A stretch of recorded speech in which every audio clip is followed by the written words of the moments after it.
When I'm walking down the street. I do want to say to Doni and many of you in this room that over a very long career in this city, all of you have helped me and my colleagues tell the truth and to try to tell. I may not look like you and you me, but Get my head up. I'm from South Carolina, so I just... What does this event mean to you, Miss Peggy Morris? Oh, my heart. Happy 20th anniversary. My heart is about loving up on my sisters. Do you know what it feels like to have your sisters in the room? John. And dare to be different and unique. I'm gonna be the best me I can be by letting His glory shine through. I am beautiful, I am blessed, but not just what you see in the flesh. I'm free from people, free from myself. The doctor lived next door to the janitor to the reverend, and the lawyer. We were together. Now we get so high and mighty that you create stress for your society because you don't like poor black folks anyway. That's a health problem. Get yourself together so I can stop being taking care of geriatric people and get back to pediatrics. I thank you, Doni, for all you've done. Let's keep doing it all and more. Letting His glory shine through. Dare to be you, dare to be me, dare to be different and unique. I'm gonna be the best me I can be by letting His glory shine through. And I dare you, I dare you, I dare you to be you. First name's Doni, last name's Glover. Entered to win it for the long haul, baby. It's Hump Day, the 31st of January. Today, we will be speaking with author Stan Long, author of Blackbird Medley, The Transformation of a Gangster. Came out in 2007. We're going to take an exciting ride. Stan tells the story of a wild and outrageous life of sex, drugs, women, and high-end crime. Blackbird Medley begins with his fairly innocent childhood, but digresses to a life of drug dealing on the mean streets of Washington, D.C., where he grew up quickly. At the age of 9, he learned how to use a gun. By 12, he had been having sexual encounters with women twice his age. This is a true tale of personal growth that is sure to motivate and inspire. Blackbird Medley is a powerful memoir and cautionary tale written by Stan Long in order to reach out to people that may find themselves in similar situations. Without further ado, we welcome to the stage Mr. Stan Long. Good morning, sir. How are you? How are things in the district? Dan, I can't hear you.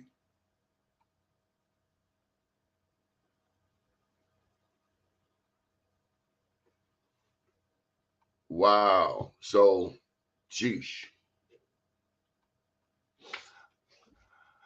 I tell you what, go out and come back in. I can't hear you at all.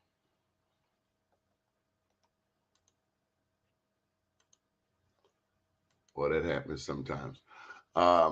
Met Stan, and we've been corresponding. He does a show in Washington, D.C. that I've been on before, he and his wife, Terry. Stan is big on giving back to the community, to the young people, particularly in the parts of D.C. that a lot of people don't go to, like Southeast. You got to be thorough to go over to Southeast. So over there, Ward 7, Ward 8, Marion Barry territory. And they know if you're not from there, and they will call your number. But nonetheless, it's been a great rapport knowing Stan, and hopefully we can get this audio popping. I hope you're doing well out there. So much is happening in the news with the president, with the former president who wants to be president again. Lord knows we hope no one allows that to happen. It's often made me wonder if Donald Trump were black, how fast they would have him under a jail. But privilege seems to take people very far in America. This man is responsible for the death of 5 people on January 6th. Let's try it again. Gotta put some headphones on. How about now? We Gucci now. We All right, Gucci. so I got to play with the headphones on. I don't have no choice. Okay. So All how right. you doing? I'm good, brother. How you? Man, I'm grateful. You keep the fly glasses on. I try to do what I can do. Hey, Donnie, first of all, I want to say congratulations to what you got going on, brother. You got an amazing platform, and I appreciate you having me on. But who had one before me? I don't know, man. I don't know if it was before you, but I know what you making a whole lot of noise in B-more, and you representing very well, brother. Well, I remember now we had the website, but we didn't have the streaming. You had the streaming platform first, and you invited me over to the studio by Howard University. As a matter of Of fact, I course. think when I was over there, I think I saw a non-African American walking their dog on Howard University campus, and I was like, "What's going on?" Yeah, man, they just start sprinkling a little vanilla all around the city. But guess what? I'm gonna say this before I get started. It was a Blackbird Melly, a transformation of a gangster, but now we got a Gangster's Cry, which is the same book, but I revitalized it and re-edited it because I have a movie coming out, right? And the movie is called So Far Removed, right? But it was supposed to be called A Gangster's Cry. And so I was retitling it to fit the movie, but an industry cat of mine, shout out Turk, I was talking to one of my industry cats, and he say, man, you can't use that as a book title, man. You gotta have that as I mean, you can't have that as a movie title.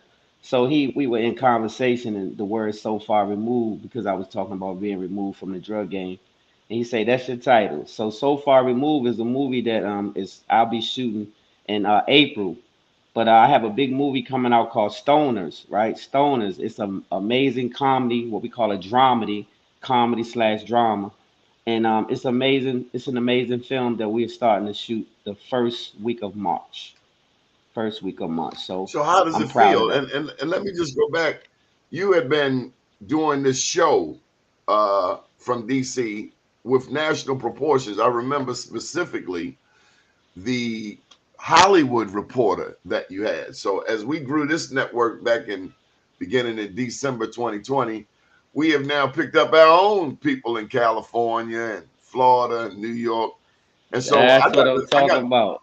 I got to thank you for showing me some of the possibilities of having a show. Now, I tell you what I was able to get around thus far, the studio, because the studio requires rent, and rent requires money, and money requires advertisers. That's it. And the more of that we can absorb ourselves, the less dependent we are on others to create the product. Any thoughts on that? I think that you're a brilliant man, Donnie. I like what you say. You always want to control the narrative, right? As much as you can, you want to control the narrative. So by doing what you're doing, and it's packaged up really well, by the way, man. You're looking good, brother. And so by doing what you're doing, you're controlling the narrative, and so that keeps the power in house, right? And the one thing about black people, we have to learn to keep the power in house. In other words, always have ownership as much as possible of all your products. I'm 100% owner of every product from books to movies to whatever. And I do that intentionally. All money not good money, so I don't accept anybody on my projects. I don't get involved with anybody just because they have a bag. I make sure that their heart is right and their head is right. And so, I see you doing that same thing, man. And you really making you really important to our community because what we do is different than what you do. What you do is inform, right, your people and keep the community in active and stuff like that. And that's what we need. So thank you, man, for what you do. Well, tell them about your show. Do you still Okay, do so the show? oh, of course, Spotlight Over the City. So I have a talk show called Spotlight Over the City over here in DC, man. We the number one talk show in the area. We cover everything. We're not just a talk show, we're a media company. So we cover all of the functions from the red carpets, from the Howard Theater, the Kennedy Center to whatever it is. We're pretty much the media company. And shout out to Love and Marriage DC. We just covered their event this weekend, and it was so dope, man. So shout out to that cast. Jamie, the Rain, and the whole crew, Joy, Clifton. We had a great time, man, and I've got to meet some really influential people with this platform. I've made some great friendships with this platform, and so we just out here trying to touch the people, man, and just trying to be the people sample media, spotlight over the city. That's all. Are you in the same studio? Oh no, we've been blessed actually to be in a different studio. You got to get over here, see our new situation, Donnie. We got a whole stage. We closing with an artist every week. We got it's sexy. What did you learn early on about the studio? The lesson I want to share with people is going right back to what you said about ownership, money, time. Like for instance, Stan, I've met so many beauticians over the years who rent a spot, Mm-hmm. and as soon say this spot was dead, nothing was happening there. They go in there, they start renting it, and before you know it, the landlord goes up on their rent the very next year. Mm-hmm. I've seen it over and over and over again. And my thought is, considering that $1,200 a month that you're paying for rent, isn't that a mortgage, Stan? It is. And so it's weird you say that. I'm in a situation right now that I ain't gonna speak on. I'm not gonna get too far ahead of myself, but ownership, like I said, is very important. And so you want to always control that narrative. If you can buy a situation and then rent out part of that situation to pay for that situation, then there you go. Like you might even have to start in the basement, but just remember, all these big companies started in garages and stuff like that. So always remember your humble beginnings are very important. So don't cheat the process. Don't cheat the process. I promise you, it's worth it. So if I have to be in a basement, if I have to be wherever, I always don't mind the process. So I don't duck the process. We didn't start in a big old fancy studio, but we ended up in one, and it made me appreciate where we landed. And I don't know that this is where we'll stop because, like I said, I believe in ownership, and I'll leave that right there for now. So tell me about the cameras. You still what kind of cameras? You bring the big boy cameras? You bring out the big Oh, guns? we bringing out the big guns, man. I got a hell of a crew. We can shoot anybody's film, documentary. So if you're looking for that, please look me up. Stan Long on Instagram, Facebook, wherever. I can make that happen for you. But yeah, man, we bringing out the big reds. We got the reds, the Geminis. We got the Black Magic 12Ks. Everything you need, man. We shooting with the good stuff, man. We got the whole thing from the 80s, which is the assistant directors. We got the shooters on deck. We got the directors, the producers, and so anything you need to make happen for your film, we can make that shake for you. And you'll see my products. I produced another film called The Milkman. I was one of the producers on that, and it's streaming on Hulu and Amazon Prime and everywhere. Actually, it's called The Milkman. It's a pretty cool project, but I didn't write it. I just produced it. So now you got a couple of comments over here. What Now, we number got? one, I need you to put a plug in. Who is this? Who is this? Hey y'all! Spotlight over the city TV. Who is that? What's up, gang? You What don't they see the say? comment on the screen? Is that Terry? Every, everyone can see and hear. Okay. Everyone can see and hear you. Okay, that's what's up. So Is let that me say this though. is I don't that know who it Terry? is. I don't know who it is. I don't see a name. Oh, it's a Yeah. spotlight over the city TV. Hey y'all! Ain't that Terry? Okay. It might be. I don't know who it is, but what's up, whoever it is? Hey y'all. Yeah, it's probably Sarah because she said, "Hey y'all." You know she country. Hey y'all. So what's up, gang? So Donnie, I want to say this too, man. You are really making a difference in that political arena too, brother. Like, man, you that guy. I remember I came down there to see you. We went to a basketball game and we ended up meeting. Well, I didn't. You didn't end up meeting him. You end up introducing me to the then governor and whoever else was out there, man. It was just like a on a whim type of thing, and I was like, wow, you got a lot of clout, but you use it in a great way. You have a lot of power. And shout out to my B More gang that watch Spotlight over the city too, man, because y'all Yeah, down there making a yeah, lot of yeah. noise, man. So Christina Flowers says she needs you over here in Baltimore. Christina Flowers is a huge advocate for people dealing with homelessness. Okay, I like that. Christina Flowers, she does work in Nigeria. Very Okay. active, very astute when it comes to finding a place. Yeah, that was Terry Long. I know darn well that was Terry Long. You better shout out your number one, Well, man. what's going on, miss? Hey, so let me say this too, though. What I was gonna say to the young lady, let's get Chris, together because Christina, I Christina. like what you're doing. Have you ever thought of shooting a documentary? See, this is how my mind works, right? So you could do a documentary on homeless and bring a lot more awareness to it, right? So we put some light on it, and we go from city to city and bringing awareness to the homeless. And you head it up, and I'll put the cameras on it. So let's talk about that. Have you seen these cats on YouTube? It's called Hood Vlogs. Yeah, Man, them cats are serious. I mean, they go to some of the most serious hoods, in communities. real time, in real time, in real time, Yeah. in real time, right? And they And so get the now goods. They talk straight to the boss.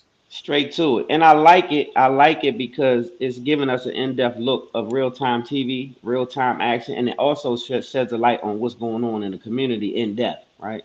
They want your And phone number, Stan. What's the phone number you want me sure, to put out 704. there? Well, let me give you a 240. 240. 704. Yeah, let's do this. 240. Hold up. Yeah, Slow down. I'm yeah, old let me now. get it. Oh, 240 me too. 240 516 6181. 516 516 6181. 6181. Now I'm gonna 6181. let you know if you call my man Stan, you better have your checkbook because we ain't playing that. He That's ain't gonna come back telling me Baltimore ain't play fair. Pull that checkbook out, write them checks. Yeah, I know they play fair. I love my Baltimore game. You know, I used to live in Bmore, man. One time for Winchester, one time for Poplar Grove, one time for Greenmount, one time for the gang, man. I'm in the building. Mondama Mall, the whole game. Yes, sir. You got early roots in Baltimore. I got real early roots in Baltimore, man. Bmore, I played baseball, little league baseball down there. I went to James, 144 Elementary. Yes, James sir. Mosier. Yeah, you better know that. We got to Sandtown around the corner, man. we One got to time take for Sandtown around the corner, brother. we got to take care of our James Mosier brothers. You know we love James Mosier, Yeah, one that was of, my if coach not the kid. oldest black little league in the country. But Yeah, and here's they his do a number great here. If you job want to too. reach Mr. Stan, you can call him right here on this number 240. Do check us out on YouTube. You know, Stan, there's so much. I was watching one of your clips and you like, be sure to subscribe. So I'm gonna share this with y'all. Be sure to subscribe to this channel here. Stan, That's how do right. you stay up on all of these different aspects? I mean, because it's a lot to do for one person. Well, Terry, wifey man, let me tell you something. If it wasn't for Terry, I wouldn't be able to do what I do. Like, so I always give her kudos because she does everything from book guests to bust her tail every single day on that media. I'm not a social media guy, believe it or not. If I wasn't doing what I was doing, you wouldn't know who I was because I would never be on a social media platform in my life. Just being honest with you. So I had to become a social media person because I'm a media company, right? And so she does most of the handling the business when it comes to media content and the whole nine. She's responsible for us getting a check on social media because we're running up the numbers. We averaging about 8 to 10 million views a month, you know. So shout out to her, man, for doing the hard work that Stan Long does not do. Right, Tell I'm the me, thinker. tell me the hottest story last year, 2023. The hottest story on Spotlight Over the City, or one of the hottest stories. One of the hottest stories. Wow, that's a great question, Donnie. One of the hottest stories. One of the hottest stories was one of my sponsors. I don't know if I would say hot. I would say traumatic stories. This is a young man that's a sponsor, James Oxley, right? James Oxley is a young man who was married for 24 to 26 years. I don't want to get it wrong. I'll say 24 years, right? And his son, which was 16 at the time, came into their home, shot his mother in the head, point blank range, and killed her, and then shot the 8-year-old son in the head and killed him directly after, and then shot my main man James Mosley twice, and he didn't die. He apprehended his son, and then turned around and advocated for him to get less prison time because of his mental illness. So this is something that was devastating and shocking at the same time, but it was a lesson in it all for everybody how good God is and how merciful he can be. And so this guy showed mercy to that same son that took his 26-year wife, 24-year wife. And it was devastating, but this young man is amazing. So just to become a friend of his during that time and have a relationship with him during this time teaches me a lot. Like right now, I'm going through stuff with my son, and he holds me down. prays for me, tells me how to react. And so that was one of the most traumatic stories, but impactful as well to me last year. Sound like you got a little preacher up in you, Stan. Oh man, I'm God based, brother. If you ain't got God business, you ain't got no business. You hear me? Where the spiritual base come from, Stan? I mean, you were talking about the streets and So that's the gist of this book right here, right? A Gangster's Cry, Barnes and Noble, Amazon. Pick it up. You can holler at me. I'll autograph you a copy. So here's the thing. A Gangster's Cry simply tells you that you can start off one way, right? And you can have your own way in mind, right? Most of us do. But then God has this thing inside of you that as soon as you tap into Him, He'll change your mind, right? And He'll show you a different path. And so I didn't go to prison. I didn't snitch. I didn't do anything crazy to defame myself. I just turned my life over to God. So I'm not a holy roly. I'm not none of this perfect person, none of that. I'm just spiritually based, right? I believe in God wholeheartedly and I seek Him daily. And so that's what changed my life and got me out the street. I didn't go to prison. Um, Thank God. That's why I didn't go to prison because of my relationship, I believe. And to do the things that I did, I was a kingpin in this city. I sold kilos and kilos of cocaine. I ran with some notorious guys in this city. To this day, I still run with some of the most notorious known guys in this city, but we all changed our life around. Shout out to Sean Branch, one of my home teams. You may have heard the name. That's one of my personal friends that I think highly of. That was one of the most notorious dudes in the city. Did 20 some years in prison, the whole nine. But these are the people that I reach for and sow God into to this day. Those are the ones that's hard to reach by the normal person, but those are the people who gravitate to stand long. The murderers, the killers, the dope dealers, the whores, the pimps, the prostitutes, they all befriend me for some reason, and I always got a word. Always. this one of the questions posed was, where is this show found? We stream live to Facebook, LinkedIn, YouTube, and Twitter. Just look for Donnie Glover, Doni Glover. Stan, I want you to take me back to your early days. Okay. 9 years old, picking up your first handgun. Tell me about that. So shout out to my uncle. So my uncle raised me, right? He was that guy. I was the only child. He saw me with my mom. And so he was that guy that moved in with us for a short stint of time. And he would say, you going with me, right? You going to be with me. I'm going to show you how to be a man. You can't be with your mother, right? And so he was the first one to say, you have to see a man to be a man. So he took me with him. And so we was down south every summer because we would be at my grandmother's house. And so that's where I learned. He showed me how to supposedly hunt. So he put that 38 in my hand and he extended my hand and showed me how to not be afraid, which was probably one of the worst things I could have gotten involved with at the time because I was too young.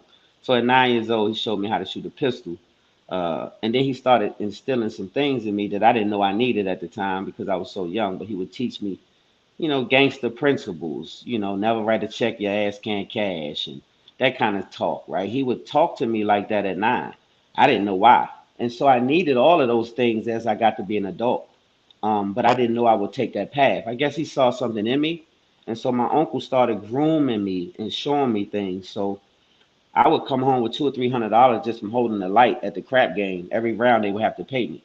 So I would come home with a pocket full of money at 9 years old. So it made me hungry to make money at an early age. And so selling candy and anything I could think of is what I did because we were so poor in Baltimore at that time that I couldn't even afford. My mother couldn't buy school clothes. It was either we're gonna pay the electric bill and pay rent, or you're gonna get some fresh clothes. So I wore tough skins, and instead of Levi's, I had tough What's wrong skins. with tough skins, man? I came Well, up with tough skins.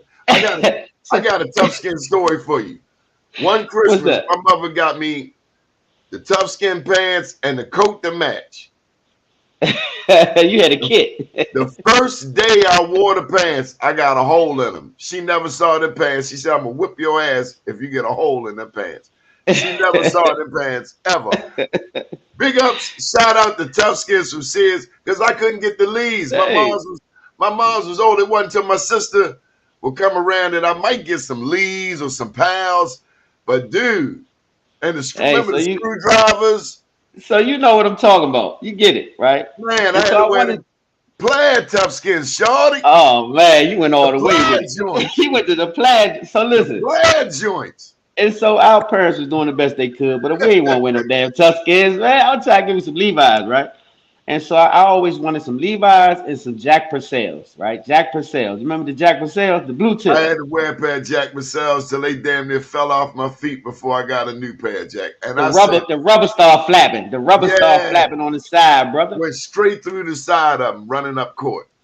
And so that's what happens, man, when you grow up poor. But it's a hell of a journey, Donnie, man. So it made me appreciate every single thing. This Gucci sweat I got on right now, I appreciate it so much. Most people don't appreciate things the way I do, but I come from absolutely nothing. And so I remember this was a I dream. disagree, Stan. What's You that? do come from something. We all come from something.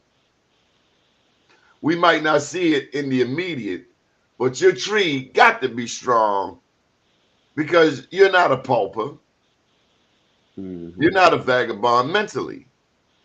I mean, there are plenty of people. Look at Jeffrey Epstein. He's a billionaire, but they found him in a hole with a with a necktie party.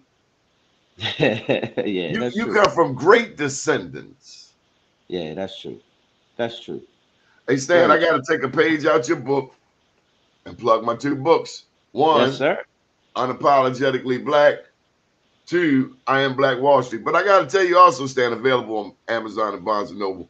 Stan, you remind me how to hustle. Why you There say? ain't a lot of hustlers out here.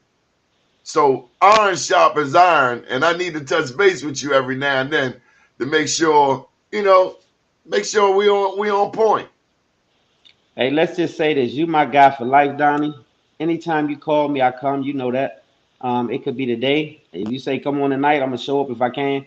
That's because of my love for you and what I see you do and how you persevere and the man that you are. I know that you've been through a hell of a journey yourself. You have persevered and become such a king out here, man. And so salute to you. And anytime I could do anything, man, I'm just know I'm a phone call away, home. Tell me about the young people in DC. We done knocked out half an hour already. I want you to share with the audience what you do with the young people in DC. So I mentor a group of youngins that come out of the street that most people would have forget about. They kind of leave them to the side. But like I said, those young men gravitate to me. So anybody who gets on my line, I kind of take a liking to them and I kind of sew into them and show them things. Like I remember the first time I was taken out of the project. So this is what I try to get back. I was living on Winchester. Excuse me. I was living on Winchester, and I had a Winchester young lady. Apartments. Yeah, I was in Winchester Apartments, and a young lady that lived in my building became like an aunt to me because she watched me. I was so young, and so her brother played for the Redskins, right? Number 32, right? What's his name? One of the greats, Larry. What's his name? He was a running back, right? Number 32. That was her brother. So she said, "Come on, I'm gonna take you over my brother's house." Right? I didn't know who he was. When I pulled up, I saw Benzes everywhere. I saw a pool in the backyard, and I saw this mansion. And so remember, I'm on Winchester now. I had never witnessed this before. It was a shock to my system, a good shock. It made me realize instantly that I could have more. Right? That's all I needed to do was see something bigger than me and see a black man possessed it because I didn't know black man could have a Mercedes. I thought we just drove Cadillacs, right? Just being honest with you, right? And so that's the reason why I drive Mercedes to this day. I've had a Mercedes since the 80s because of that. Because of that one day, I went to a black man's house and saw a pool and some Mercedes Benzes in the driveway, and he owned them. And so this man was so generous to me that he made all they old asses get out the pool, and he went and got me some swim stuff. And he allowed me to have a pool to myself because he wanted me to have an experience, right? I was young. He don't know what he did for me. He has no Larry Brown. Larry Brown. That's whose house I was at. Larry Brown, one of the greats, right? A Hall of Famer. I'm at his house, not even knowing who he is, and he treated me like a son. And so when I left that house, I had a whole new perspective. And so this is what I try to get to the young boys over here, a perspective. So I try to take them out of their environment and take them to something that they don't think they can go to or be. And I show them some things that they haven't seen. And I let them ride in my Maseratis and all this kind of stuff. And I say, listen, this is what you can have. I come from what you come from. I was what you are. And then they listen because they believe that they can have it because they see me with it. And they trust that I do come from where they come from. Poverty, right? And so this is what I try to do. I try to talk to the young boys that's headed to prison. I go to Cheltenham, which is Boys Village, and I mentor the young kids. I give them books for free, and I talk to them about changing their mind. and then that changes their grind. And so all a young man has to do is have some hope. And a lot of times the young boys are hopeless over here because their moms might be on drugs, their dad might be on drugs or in prison, and they're raising themselves and they feel lost. And so I try to give them something, instill something into them that gives them some hope. And once they get hope, they start trying to think of what they can be because they have hope. And once they think of that, now we creating some things that you can become. How you can go to class and become this. So I don't tell you to be a plumber. I tell you you can own a plumbing company. I say once you become a plumber, we're gonna show you how to go to the Austin and get some vans, and you're gonna hire somebody to look like you and act like you and think like you, and you're gonna train them, and then they're gonna train somebody else, and then you're gonna go get the contracts while they go do the work. So this is what I show them. It's just a simple process, right? It's not that difficult to do it if you know it, but you have to know it. And so this is my job to come back into the hood and instill things into my young boys and women that they don't know. They don't have the knowledge of it. You don't have to go to college to become wealthy. You just have to have a good trade and a good sense. And you don't have to go spend a lot of years in college. You can spend that money on your own business. And so this is what I try to do. So if you're just joining us, we're talking with Stan Long. He's the author. He's also a filmmaker. This is a true tale of personal growth. He shares that is sure to motivate and inspire. It's a powerful memoir and a cautionary tale that he wrote himself in order to reach out to people that may find themselves in similar situations. He has purposely exposed his life to help show all of the possibilities of change. Our youth today are lost and misguided, so he feels that by allowing his life to be a literal open book, perhaps his life endeavors will assist in a positive transformation of others. So tell me more about these young cats that you talk to over in the district, man. What other activities? Do you play ball? I remember you telling me about some of the ball games, some of the football, some of the basketball. Yeah, I do that. I do it all with them. So this is how I get close to them, right? You have to meet them where they are, right? So they be like, "Come on, OG." They call me OG. They say, "Come on, OG. Let's see what you got." So they want to take you on the court. They want to take you to play pool. They want to shoot pool with you. They want to test your skills, right? That's what they really want to do, right? They want to try you. So I'm up for the challenge and I love it. So I get out there with them and I do my thing. And in the meantime, I be sewing stuff into them because while we hooping, we talking. While we shooting pool, we talking. And so I be saying where their head at while they saying where my head at. And what I'm learning, Donnie, is a lot of these young men are so brilliant, are so class, they have so much in them to give to the world that they were surprised to find out they had so much to give to the world once they started dealing with a Stan Long. There's plenty of Stan Longs out here too. And so once they started dealing with me, they start seeing more in themselves. And It may once you be can plenty show, Stan Laws out there, but they need to make themselves known. yeah, they do. They do. We need more of us out here. And So I ain't saying um, so much on social media, but in the lives of these young men, if it's just showing up at these schools or that's showing up it. at the rec centers. And I'm So still jealous of the recs y'all got in DC, man. Benton Park, that's my spot over there in Southeast. They got lights on the football field, man. We ain't even got a damn football field. Y'all got lights on the football field of a recreation center. but you know what, Donnie? I'm gonna say this though. When I was living on Winchester, they put a recreation center around there while I lived there, right? It saved Central my life, bro. Rosemont. Central It Rosemont. it was right there by Calvin High School. Was it Calvin. Calverton? It was Yeah. right by Calverton, right? Central Rosemont. I'm gonna tell you something, Mr. Boyd. I don't know if you're alive, Mr. Boyd. I hope to God you are. But Mr. Boyd was so damn mean to me at that recreation center. I love that man because he told me one day. I kept saying, "Why do you always lean on me? Why you always effing with me? You don't be saying this to these dudes in here." He pulled me in his office. He said, "You're not them dudes in here. I see something else in you. That's why I'm on you every day. I can be on you. I'm gonna be on you because I'm gonna make something of you if you don't want to make nothing of yourself, boy." And so that's shout out to Mr. Boyd. That recreation center changed my life, man. And it showed me that I could be something while I was in them projects, man. Because when you're in them projects, you look at the people next to you and they looking at you and you looking at them and you looking at them and they looking at you and If y'all ain't you talking about nothing. if y'all don't know about Winchester Apartments, back in the 70s, a cat would catch a beat down with a baseball bat very quickly. Matter of fact, on more than one occasion, them baseball bats came on a dude in the middle of our little league game. They didn't care. They put that At bat all. on the cat in the middle of the game. Winchester Yeah, Apartments, much respect. yeah. I will That, say that that helped low to in mold me. Winchester. Huh? Winchester molded me, man. I can't lie to you, man. I remember I lived on Poplar Grove and I lived in some other places that wasn't so pleasant either. But Winchester was a Yeah, family. Poplar Like, Grove ain't no chump. Poplar mm, Grove sent a bunch of cats over that bridge head first. you better know that. And I ain't gonna so say no those are names. I done said the names the. before. Cats went airborne over the bridge.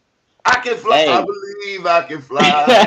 hey, Dottie. So I come from the toughest of tough neighborhoods. So let me tell you something else, though. Before that, we were living in Parkheist Terrace, brother. Parkheist Terrace, brother. Parkheist Terrace was boarded up. Most of the apartments was boarded up, and the police didn't come around our way then. As a child, the police didn't come around Parkheist Terrace. It wasn't none of that police activity. They were scared, cause them dudes would shoot off the roof. Like it was wild. I was a baby, is what I'm saying. And so this is the trenches that made me, though, is what I'm telling you. I come from that, right? All the way over here to the northeast side, uptown, south side. I done lived in all these trenches. And so we didn't have anything. And I was so appreciative today for having to come through that circle of life because today I have so much more in me to give that I don't think I would possess if I didn't have those dirt trenches to say, this is my foundation. I don't know that I would be who I am today. I remember the day that William Hobson from Ice Tech took me to Prince George's County. This was 22 years ago when I first started BeMoreNews.com. And the first place he took me to was Woodmore. Oh my God. Them big To boy houses. see them big boy houses, $1 million houses around a golf course, all black people. It changed my life. It changed my trajectory. Wasn't nothing but Benzes. Everywhere you Yep. look was a Benz. Yep. Wasn't no regular cars. And I And saw black so, people living it up in a gated yep. community. I mean, it was Yep. like mind blowing. And I Yep. thank God for it, man. I mean, it's not like I haven't seen big houses, but these are some monstrosities, Jack. And you get to Yeah. see that, but black people, that black America, we're so much more than a trip to Mondawmin Mall and a chicken box and a jumbo half and half, as David Miller says. You better know it. You better know it, man. And so, yeah, Donnie, you know, Donnie. So you spread this word daily, and you pounding it out daily, man. And you coming from those trenches and representing that same thing I represent, man. So salute to you, bro. So tell me about your staff. Who's on the staff these days? Do you still have the Hollywood Reporter lady? I don't have the Hollywood Reporter lady, but I do have Because that some was great unique, people. Stan. She would call in all the way from California. I was like, oh, yeah, I gotta Yeah, incorporate a little of this Hollywood. I never you thought to get remember that? Hollywood. Got New York, got Miami, Yeah. you got Shout out. Hollywood.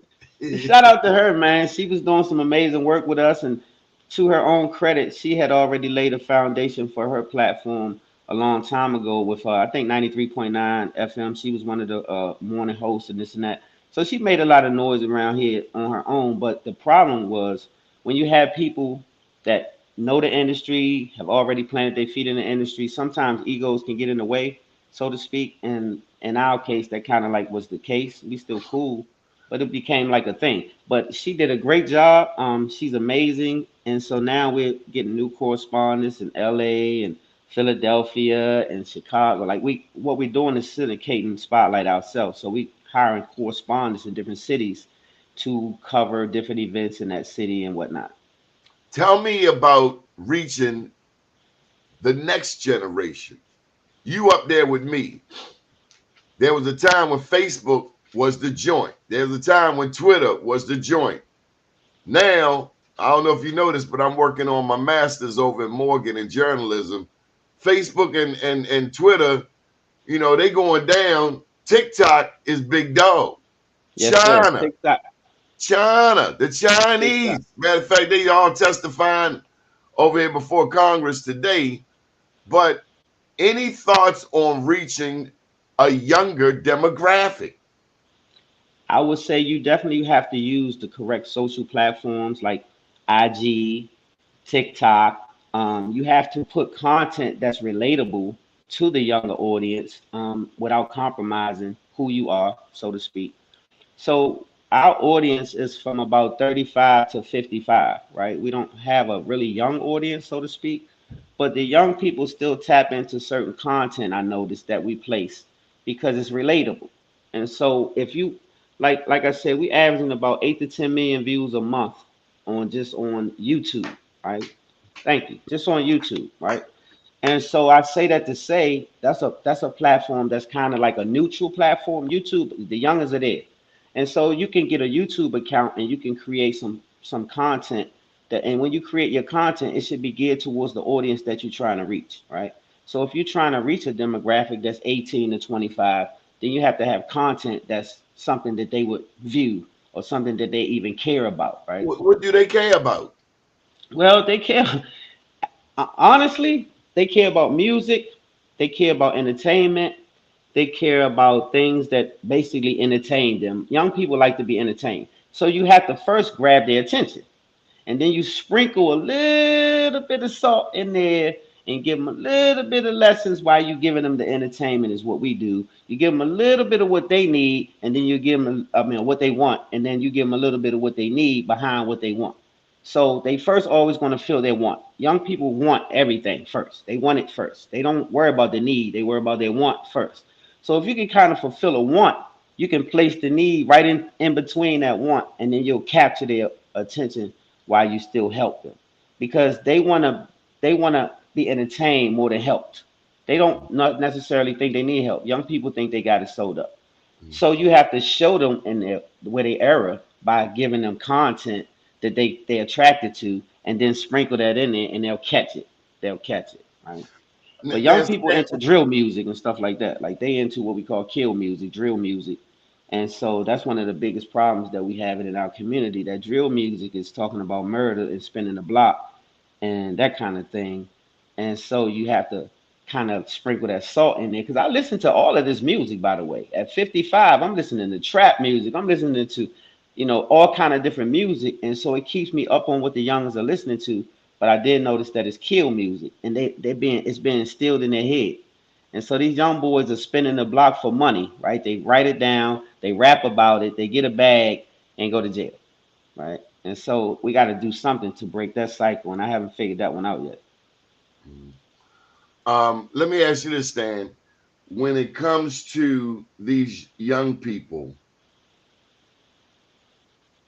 what lessons do you want them to learn? I want them to learn that life is bigger than the moment. See, young people live for the moment.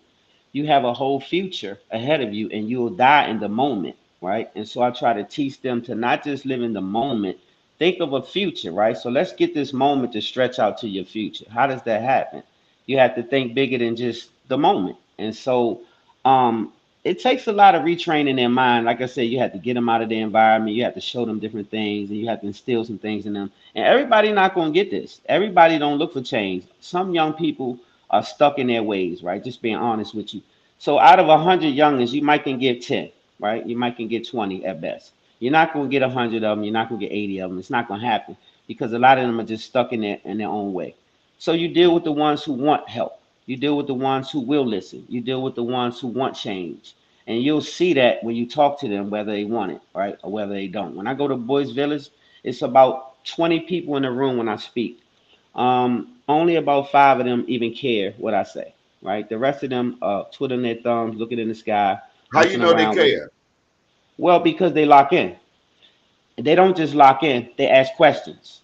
They say, well, how did you feel when you was in the projects and you didn't have no money? Well, how did you feel when you was selling drugs and you felt hopeless? Well, how did you? Because some of these young boys are 13 and 14 and they on a body. They getting ready to go. They already done killed the person. 13, 14, they already got a body. One young man I gave a book to in particular, he was on a body. He was 13, he was on a body. And I wanted to talk to him, specifically. So I pulled him to the side and I spoke to him. And that young man took such a liking to me. He begged me for my phone number. He wanted to stay in touch with me because I cared. I wasn't looking to house him. I wasn't looking to just, I cared about him being there and I cared about him getting out of there. And he saw that I cared. I asked questions. Do you have a father? How long he been out of your life? Because you have to see a man to be a man. So a lot of times that lack of fatherhood is where them youngins acting out. They don't have no identity, so they cutting up. I was him. I know that. And so I can relate. And so the young people that gravitate to me mostly are the young people who coming from my background, feeling hopeless, feeling like they don't have nothing to live for. Their parents may be on drugs or arrested or locked up. They don't feel they have what other people have. They compare themselves. And then they act out. They get it. They do whatever it takes, whatever that looks like. 70% of our households today are single mothers. America has 5% of the world's population, but 25% of the world's inmates. 40% of them look like me and you. Black women are the fastest growing demographic. How do we reverse this school to prison pipeline? How do we get our families back, Stan? First of all, we have to the sisters. I think it starts with our women. Our women have to stop being so I want to not be offensive. So I think that the women has been emasculated, so to speak. They're becoming more manly, right? So it's causing division in the home because they don't feel they need a man so much, right? And so right away, it's going to cause separation in the home, which is going to cause you to not have a hand on the children so much, right? So the parents have to stay So the on woman one is accord. becoming emasculated. She's becoming more like a man. And what about the man? He's He's absent. becoming more like a woman. He's becoming more like a woman. Yep, he's becoming feminine. So it's a revert, and it's intentional, by the way. They did this intentionally, by the way. Just like when they started. Go back to the plantation. There you go. And so the division is where it starts. So the first thing we have to do is not be divided, right? So once we're not divided, now we can be in there for them kids because they have to see mommy and daddy operating in the right way so that they can see a role model for themselves coming up. So say for instance, let's talk about the women, the little girls, because we always talk about the little boys. Little girls need role models, but they don't just need a mama. They need to see a daddy because they need to know who to attach themselves to when they get old enough. So they need to see this role model that sets a precedent for them. So when they get 18, 19, 22 years old and they dating and they doing what they doing, they at least have something to gravitate to that looks like a good representation of a man. And so if you don't have that in your home, you can easily be tricked out of your program just by saying a man you think is a man that's saying certain things, saying a lot of things in your ear, and you'll fall for it because daddy wasn't there saying this is how this looks. This is what he ain't opening the door for you, taking you to the movies. Your daddy wasn't there showing you certain things, and those are the things that show you how to date. Those are the things that show you how to be a upstanding citizen in your arena. And so it's not just the responsibility for the young men. It's also these young ladies that because we do everything based on women. Like men don't do things based on other men. We do things based on women. So if you have a concrete, solid thinking sister, then she's not gonna mislead you or have you doing things that's out of pocket. Like the drug dealer had a sister that was okay with drug dealing. She wasn't in his ear saying, "Ah, baby, you can't sell drugs the rest of your life. Let's come up with a plan because I love you too much to see you in prison." That wasn't happening for me. They was like, "Yeah, I need me a Gucci purse, or I need me some Cartier frames, or I need me a new car." And so, don't stop selling dope. Don't stop. Don't stop selling no dope, boy. And so, Everybody want the cake, but don't nobody want to help bake that cake though. nobody want to help bake it. So what you need to do is have a solid sister. So I say it starts with the women because we do everything for them. So when you have a woman who's going to encourage you the right way, she's going to get you out the game, and you're going to want to go because she's going to have a plan for you. Come on, baby. Once you do this, we can take that money and we can start this. And you be like, bet, let's do it. And so if she's not telling you that, you're going to keep selling dope and you're going to go to prison and she's going to hump on your friend as soon as you get there. She's going to hump your man. She can't wait till you go. And so that's just the I way it is. gotta ask you about this artist that I've absolutely fallen in love with his music since the last time we've hung out. Kendrick Lamar. Okay. As you talking, the song "The Heart" Part 5 comes to mind. I don't know if you've heard it, but he's got a line in there. As soon as you hit the yard, then they knocking your baby mama off. Blase, blase. But this video, he's got. I mean, he sounds like Marvin Gaye, but he's also got OJ in it. He's got Kobe in it. I mean, The Heart Part 5 has to be the most phenomenal video that I have ever seen, at least going back to the days of Michael Jackson and Prince. Okay, so I haven't seen the video, but I big up to Kendrick Lamar. He's one of the most conscious rappers that kind of do what I say. He throw the little salt in there, but he keep it in a way that you want to listen to it, but you're gonna get them nuggets, right? He gonna drop some nuggets on you, and so very conscious guy. So we need more Kendrick Lamars in the game, man. But I really like him a lot. He's a really great artist. Now, another thing we don't have a lot of these days, at least as we did growing up, was love music. Are you familiar with October London? No, You gotta who's that? check out October London. This cat is like the reincarnation of Marvin Gaye. Okay, I definitely want. So that's one of my favorite artists in the world. So I definitely want to check Slim out. So I'm gonna get on your line about him.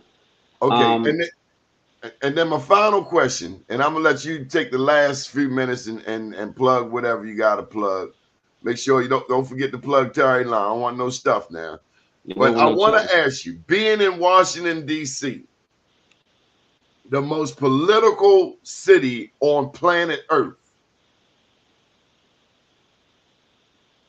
what are your thoughts on the international? I mean, you got the Gaza Strip, you got the Palestinians, over 21,000 killed. You got China, you got the Houthis, the Hezbollah, the Hamas taking over the Red Sea. You got Biden, you got Hunter Biden, you got Donald John Trump.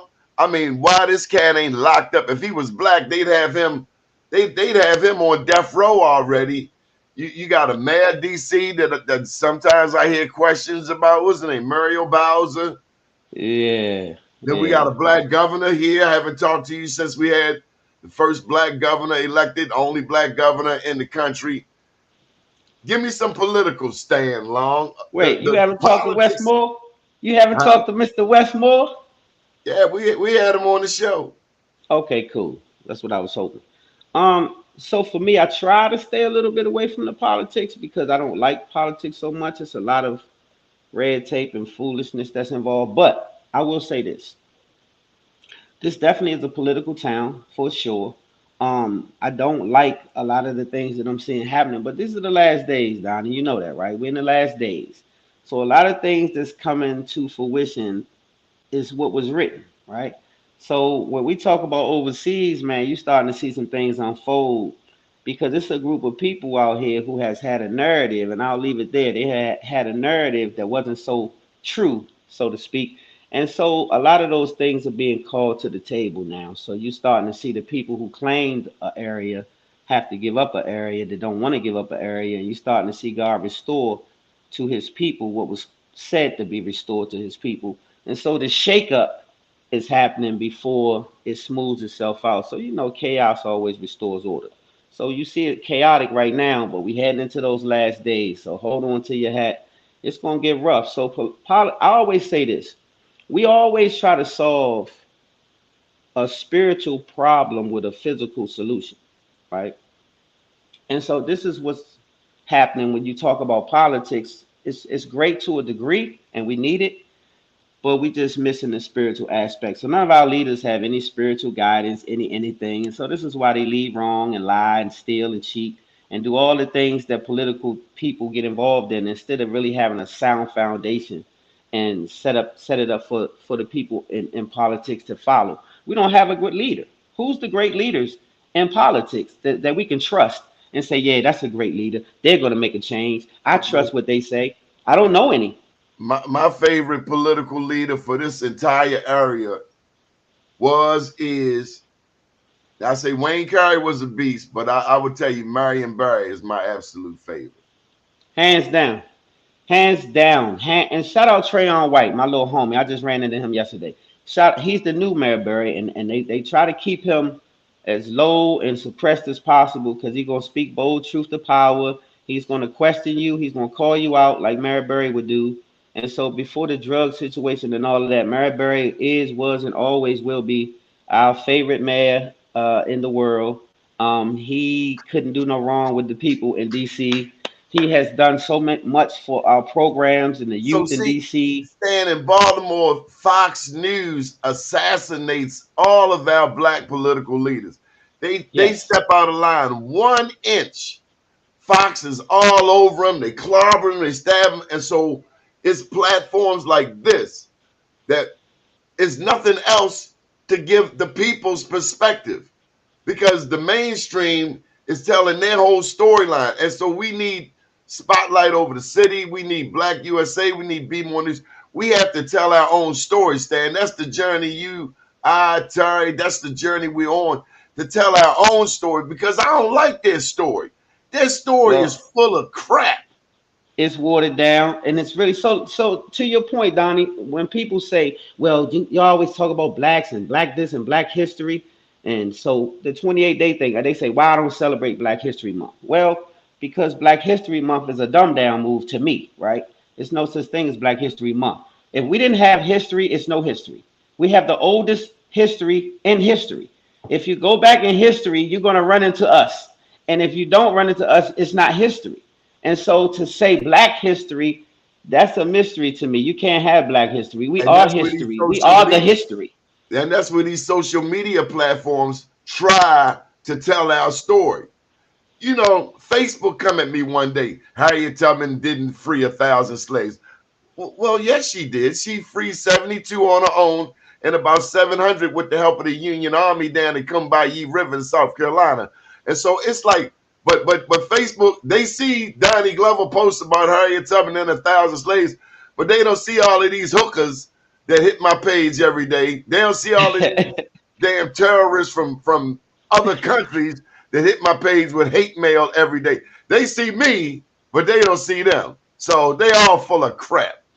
Well, they see you because you're shining light on some things that they try to keep in the dark. They always try to dumb us down, like the Black Wall Street thing. They'll tell you it's not a massacre. There's a massacre. There's a whole massacre. It was a massacre. That's why we need our own social media. We've talked with Stan Long. It looks like we've lost him for the day. So we're going to chime on out of here. But this has been a beautiful interview. Much love to Stan Long. Check him out. Spotlight Over the City. My name's Donnie Glover.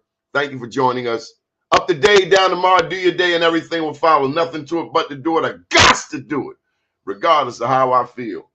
I am somebody. I am my brother's keeper. Good morning, world.